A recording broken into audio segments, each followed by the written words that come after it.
И вот финальный свисток.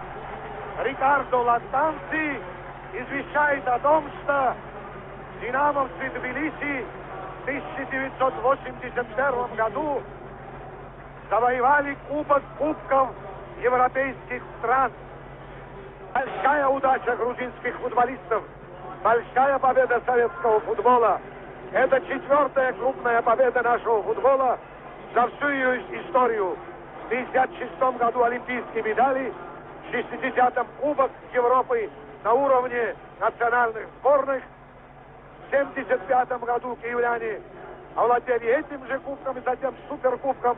И вот через 6 лет, в 1981 году, одна из самых классных команд советского футбола, динамовцы Тбилиси, на радость болельщикам Советского Союза и, естественно, в первую очередь Грузии и Тбилиси, представляю сейчас, что творится в Тбилиси. Ликует столица Грузии, ликует вся наша страна. Тбилисцы овладели этим кубком.